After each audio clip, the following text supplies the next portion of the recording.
Hello everyone, welcome to my channel. आइए आज हम पढ़ेंगे सीबीएसई क्लास 8 एनसीईआरटी बुक को, जिसमें आज का हमारा चैप्टर है 5 और इस चैप्टर का टॉपिक है कोयला एवं पेट्रोलियम। तो कोयला और पेट्रोलियम से संबंधित कुछ पॉइंट्स को देखेंगे और इस चैप्टर से जितने भी क्वेश्चन हैं उस क्वेश्चन को भी हम लोग देखेंगे। तो आइए शुरू करते हैं। सबसे पहले हम लोग जानते हैं कि कोयला क्या है और पेट्रोलियम क्या है। तो कोयला और पेट्रोलियम के बारे में जानते हैं। कोयला क्या है? तो कोयला ठोस कार्बनिक पदार्थ है जिसको ईंधन के रूप में प्रयोग में लाया जाता है। कुछ प्रयुक्त ऊर्जा का जैसे 35% से 40% तक भाग कोयले से प्राप्त होता है ईंधन के रूप में। और कोयला का प्रकार भी होता है। कोयला जैसे 4 प्रकार का होता है। एंथ्रासाइट हो गया, बिटुमिनस हो गया, लिग्नाइट और पीट। तो एंथ्रासाइट जो है कोयला को क्वालिटी सबसे अच्छा क्वालिटी माना जाता है, सबसे उच्च गुणवत्ता वाला माना जाता है एंथ्रासाइट। जो कोयला का एक क्वालिटी है, एंथ्रासाइट प्रकार है, क्योंकि इसमें एंथ्रासाइट में कार्बन की मात्रा सबसे ज़्यादा होता है। 94 से 98% तक एंथ्रासाइट में कार्बन की मात्रा पाया जाता है और यह कोयला मजबूत, चमकदार और काला होता है, एंथ्रासाइट। उसके बाद कोयला का और दूसरा प्रकार होता है बिटुमिनस, जिसको बोलते हैं। यह भी अच्छी गुणवत्ता वाला माना जाता है। इसमें 78 से करीब 86% तक कार्बन की मात्रा इसमें पाया जाता है। और उसके बाद है एक और कोयला का टाइप, और लिग्नाइट उसको बोलते हैं। और चौथा है पीट, जिसको बोला जाता है। तो लिग्नाइट में कार्बन की मात्रा बहुत ही कम रहता है, 28 से 30% तक रहता है इसमें कार्बन की मात्रा लिग्नाइट में। और पीट में 27% तक कार्बन की मात्रा रहता है।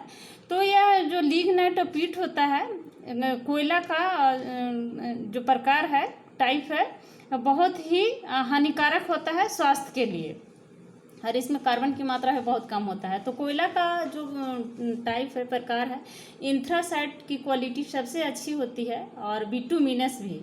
तो सबसे अच्छी क्वालिटी का कोयला हो गया एंथ्रासाइट, जो सबसे उच्च गुणवत्ता वाला माना जाता है और इसमें कार्बन की मात्रा सबसे ज़्यादा होता है, करीब 94 से 98% तक इसमें कार्बन की मात्रा होती है। तो उसके बाद हम लोग, ये तो कोयला के बाद हम लोगों ने अभी जाना। तो उसके बाद पेट्रोलियम के बारे में थोड़ा जान लेते हैं। पेट्रोलियम भी एक अत्यधिक उपयोगी पदार्थ है, जिसका उपयोग दैनिक जीवन में बहुत ही अधिक उपयोगी होता है। पेट्रोलियम जो है यह वनस्पतियों के पृथ्वी के नीचे दबने तथा कालांतर में उसके ऊपर उच्च दाब और ताप के आपतन के कारण ही पेट्रोलियम का भी उत्पादन हुआ। और प्राकृतिक रूप से पाए जाने वाले तेल को क्रूड ऑयल कहते हैं। काले रंग का गाढ़ा जो द्रव होता है उसको फ्रैक्शनल डिस्टिलेशन द्वारा केरोसिन, पेट्रोल, डीजल, प्राकृतिक गैस, वेस्लिन, तारकोल। वेस्लिन जो ठंडे का मौसम में हम लोग यूज़ करते हैं, हाथ पैर में लगाते हैं, वेस्लिन, वही वेस्लिन पेट्रोल से बनाया जाता है। तारकोल, ये सब चीज़ें पेट्रोल से बनाई जाती है। तो हम लोगों ने थोड़ा सा जान लिया कोयला और पेट्रोलियम के बारे में। तो आइए इस चैप्टर से मुख्य पॉइंट को जानते हैं।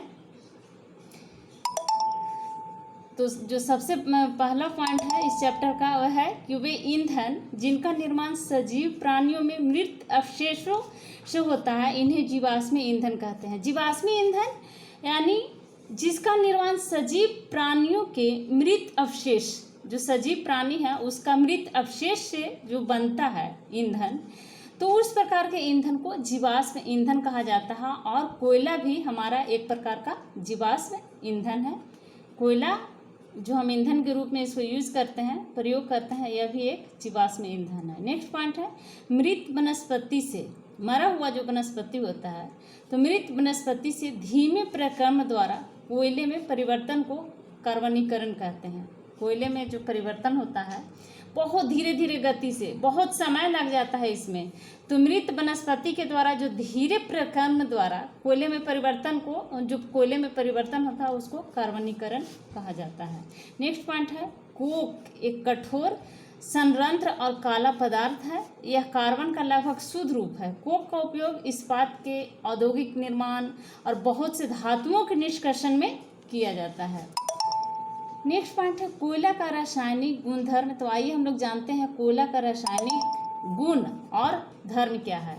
तो वायु में गर्म करने पर कोयला को जब हम ऑक्सीजन की उपस्थिति में गर्म करते हैं, यानी वायु में गर्म करते हैं, तो कोयला जलता है और मुख्य रूप से कार्बन डाइऑक्साइड गैस CO2 छोड़ता है। जब कोयला को जलाते हैं तो CO2 उत्पन्न होता है, कार्बन डाइऑक्साइड। जब ऑक्सीजन की उपस्थिति में कोयला को जलाया जाता है तो कार्बन डाइऑक्साइड गैस निकलता है, CO2।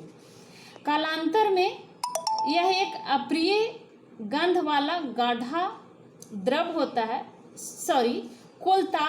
कोयला का रासायनिक गुण क्या था कि जब हम इसको ऑक्सीजन की उपस्थिति में जलाएंगे तो कार्बन डाइऑक्साइड गैस उत्पन्न होगा। अब नेक्स्ट पॉइंट है कोलतार।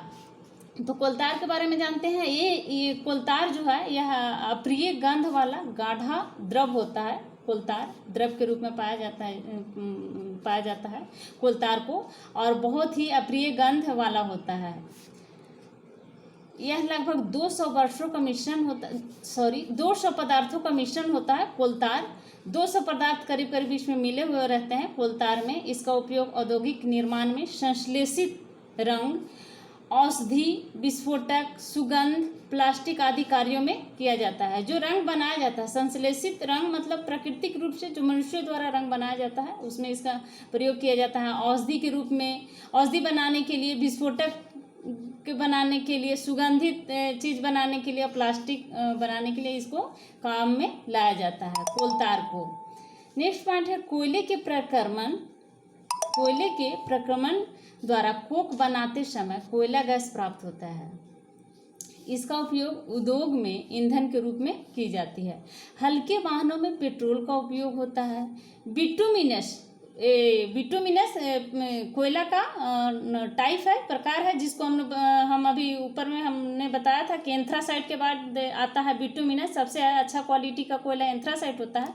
उसके बाद बिटुमिनस होता है। एंथ्रासाइट में कार्बन की मात्रा सबसे अधिक रहता है, जो 94 से 98% तक इसमें रहता है, और बिटुमिनस में कोयला की मात्रा 78 से 86% तक कार्बन की मात्रा होता है। तो एंथ्रासाइट के बाद दूसरा टाइप आता है कोयला का बिटुमिनस। तो वही बिटुमिनस है जो पेट्रोलियम का एक उत्पाद है, जिससे सड़क निर्माण हेतु उपयोग में लाया जाता है। पेट्रोलियम को काला सोना कहते हैं। पेट्रोलियम को क्या बोला जाता है? काला सोना। पेट्रोलियम का उपयोग विभिन्न उत्पादों में किया जाता है। इनका अपना बहुत अधिक व्यावसायिक महत्व है, इसलिए इसे काला सोना कहा जाता है। पेट्रोलियम गैस पेट्रोल, डीजल, स्नेहक तेल, पैराफिन, मोम और किरोसिन तेल आदि पेट्रोलियम के विभिन्न संघटक है, जो पेट्रोलियम परिष्करणी से प्राप्त होता है। यानी पेट्रोलियम जो गाढ़ा द्रव होता है उसको फ्रैक्शनल डिस्टिलेशन के द्वारा उसको किरोसिन, पेट्रोल, डीजल और वैसलीन और तारकोल के रूप में इसको लाया जाता है और प्रयोग में। नेक्स्ट पॉइंट है पेट्रोलियम विभिन्न संघटकों का पृथक करने के प्रक्रम को परिष्करणी कहा जाता है। पेट्रोलियम उत्पाद एक अन्य संघटक पैराफिन मोम है, जिसका उपयोग मरहम, मोमबत्ती और वैसलीन बनाने में किया जाता है। कोयला और पेट्रोलियम जीवाश्म ईंधन है। इनके बनने में लाखों वर्ष लग जाता है, बहुत समय लग जाता है। कोयला और पेट्रोलियम को बनने में, तैयार होने में लाखों वर्ष लग जाता है। जबकि इसी तरह अंधाधुंध प्रयोग होता रहा जिस तरह से आज हो रहा है कोयला और पेट्रोलियम का, तो 100 वर्षों में ही समाप्त हो जाएगा। इनकी बनने की प्रक्रिया जटिल है, इसलिए जीवाश्म ईंधन समाप्त होने वाला प्राकृतिक संसाधन है। लगभग 300 मिलियन वर्ष पूर्व जलीय क्षेत्रों में घने वन, जो बाढ़ जैसे प्राकृतिक प्रक्रमों के कारण मृदा के अंदर दब गए थे, उनके ऊपर अधिक मृदा दब जाने के कारण ये संपीड़ित हो गए। जैसे जैसे वे गहरे होते गए उनका ताप भी बढ़ता गया। कोयला को बनने में बहुत समय लग जाता है, पेट्रोलियम को भी। तो लगभग 300 मिलियन वर्ष पूर्व जलीय क्षेत्रों के घने वन, जो बाढ़ जैसे प्राकृतिक प्रक्रमों द्वारा, आपदाएं द्वारा मृदा के अंदर दब गया, मिट्टी के अंदर दब गया। लाखों वर्षों बाद उसमें दबते दबते नीचे धीरे धीरे दबते गया और उच्च दाब और ताप के कारण पृथ्वी के भीतर मृत पेड़ पौधे धीरे धीरे कोयले में परिवर्तित हो गए। यह प्रक्रम कार्बनीकरण कहलाता है। पेट्रोलियम का निर्माण पेट्रोलियम का निर्माण समुद्र में रहने वाले जीवों से हुआ। जब ये जीव मृत हुए यानी मर गए और इसके शरीर समुद्र के पेंदे में जाकर जम गया और फिर रेत तथा मिट्टी की तहों में ढक गए। लाखों वर्षों वायु की अनुपस्थिति, उच्च ताप और उच्च दाब ने मृत जीवों को पेट्रोलियम में परिवर्तित कर दिया, जो आज हम लोग पेट्रोलियम, समुद्र से पेट्रोलियम निकाला जाता है। भारत में पेट्रोलियम पदार्थों के संरक्षण PCRA पेट्रोलियम संरक्षण अनुसंधान समिति करता है। तो इस चैप्टर से संबंधित जो क्वेश्चन है उसको अब हम लोग देखेंगे। तो इस चैप्टर का सबसे पहला क्वेश्चन है कि जीवाश्मी ईंधन किसे कहते हैं। तो जीवाश्मी ईंधन वे ईंधन हैं जिनका निर्माण सजीव प्राणियों के मृत अवशेषों से होता है। सजीव प्राणी के मृत अवशेषों से जो ईंधन का निर्माण होता है उसको हम जीवाश्म ईंधन कहते हैं। इस चैप्टर का जो मुख्य पॉइंट था नोट्स का, उसमें सबसे पहले यही दिया गया है, जीवाश्म ईंधन के बारे में बताया गया है, जो अभी भी हम लोगों ने देखा। वे ईंधन जिनका निर्माण सजीव प्राणियों के मृत अवशेषों से बनता है, उस प्रकार के ईंधन को जीवाश्म ईंधन कहते हैं। जैसे कोयला क्या है? कोयला भी एक प्रकार का जीवाश्म ईंधन है। नेक्स्ट क्वेश्चन है कार्बनीकरण क्या है। तो मृत वनस्पति के धीमे प्रक्रम द्वारा, बहुत समय लग जाता है, धीरे धीरे जो प्रक्रम होता है कोयले में परिवर्तन को कार्बनीकरण कहते हैं। धीरे धीरे जो प्रक्रम होता है, प्रक्रिया जो चलता है धीरे धीरे, तो वही परिवर्तन जब कोयले के रूप में परिवर्तन होता है तो उसी को कार्बनीकरण कहते हैं। नेक्स्ट क्वेश्चन है उपयोग में कोयले के प्रक्रमण द्वारा प्राप्त उत्पादों के नाम बताइए। तो कोयले के प्रक्रमण द्वारा जो प्राप्त उत्पाद होता है, कोक हो गया, कोलतार हो गया, कोयला गैस हो गया। नेक्स्ट क्वेश्चन है कोक के अभिलक्षणों और उपयोगों का वर्णन कीजिए। तो यह कोक जो है एक कठोर है, संरंध्र और काला पदार्थ होता है। यह कार्बन का लगभग शुद्ध रूप है। कोक क्या है? कार्बन का लगभग शुद्ध रूप ही होता है। कोक का उपयोग इस्पात के औद्योगिक निर्माण और बहुत से धातुओं के निष्कर्षण में किया जाता है। नेक्स्ट क्वेश्चन है कोयला का रासायनिक गुणधर्म लिखे। तो कोयला का रासायनिक गुणधर्म हम लोगों ने अभी भी ऊपर देखा, नोट्स में दिया हुआ था। तो कोयला का रासायनिक गुणधर्म यह होता है कि यह ऑक्सीजन की उपस्थिति में जब हम कोयला को जलाते हैं तो कार्बन डाइऑक्साइड CO2 प्राप्त होता है, CO2 निकलता है। नेक्स्ट क्वेश्चन है कोलतार क्या है, इसका उपयोग लिखिए। कोलतार का क्या उपयोग होता है? तो यह एक कोलतार जो है अप्रिय गंध वाला होता है, बहुत ही खराब गंध वाला गाढ़ा द्रव होता है। यह लगभग 200 पदार्थों का मिश्रण होता है और इसका उपयोग औद्योगिक निर्माण में संश्लेषित रंग, औषधि, विस्फोटक, सुगंध, प्लास्टिक आदि बनाने के कार्यों में किया जाता है।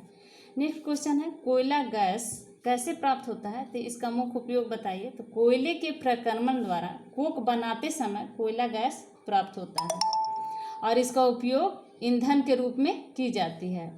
नेक्स्ट क्वेश्चन है हल्के वाहनों में किस पेट्रोलियम उत्पाद का प्रयोग होता है। तो हल्के वाहनों में पेट्रोल का प्रयोग होता है।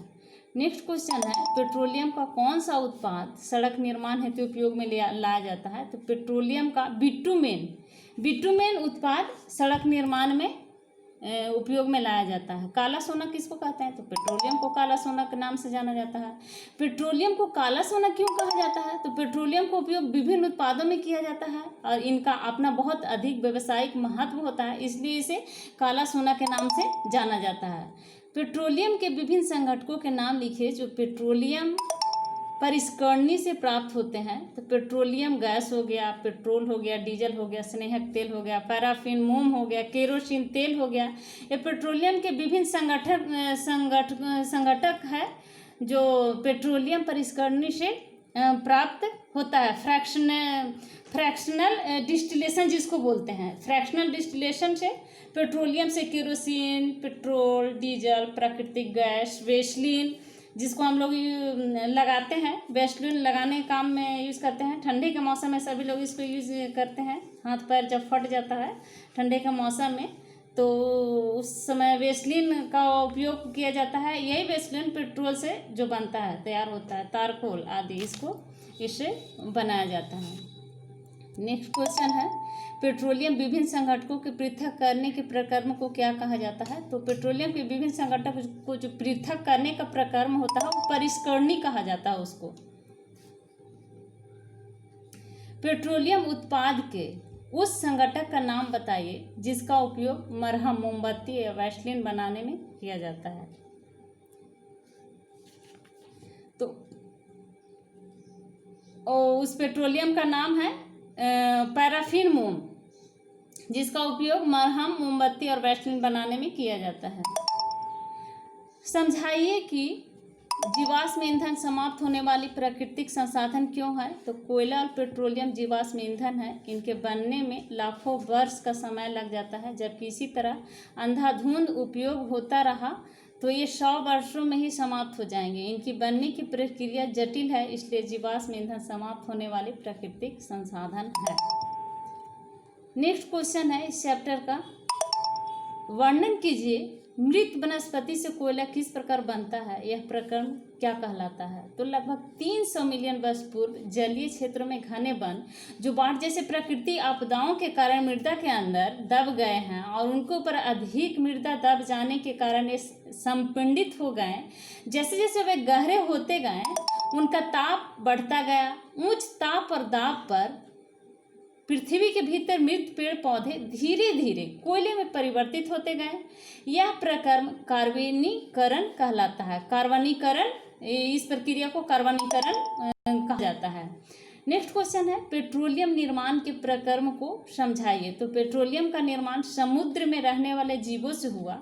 जब ये जीव मृत हो गए तो इनके शरीर समुद्र के पिंडे में जाकर जम गए और फिर रेत तथा मिट्टी की सतहों में ढक गए। सतहों से लाखों वर्ष में वायु की अनुपस्थिति, उच्च ताप, उच्च दाब ने मृत जीवों को पेट्रोलियम में परिवर्तित कर दिया। नेक्स्ट क्वेश्चन है, भारत में पेट्रोलियम पदार्थों के संरक्षण कौन करता है? तो पीसीआरए पेट्रोलियम संरक्षण अनुसंधान समिति ने भारत के पेट्रोलियम पदार्थों को संरक्षण करता है। पीसीआरए लोगों को क्या सलाह देती है? तो पीसीआरए लोगों को यह सलाह देती है कि जहाँ तक संभव हो गाड़ी समान और मध्यम गति में चलाएं। दूसरा सलाह देती है यातायात लाइटों पर अथवा जहाँ आपको प्रतीक्षा करनी है गाड़ी का इंजन बंद कर दीजिए। टायरों का दाब सही रखिए। गाड़ी का नियमित रख रखाव सुनिश्चित कीजिए। तो ये सब सलाह देती है। तो ये थे इस चैप्टर के कुछ पॉइंट और क्वेश्चन जिसको हम लोगों ने आज देखा। तो थैंक यू। वीडियो सब्सक्राइब करें, लाइक करें एंड शेयर करें।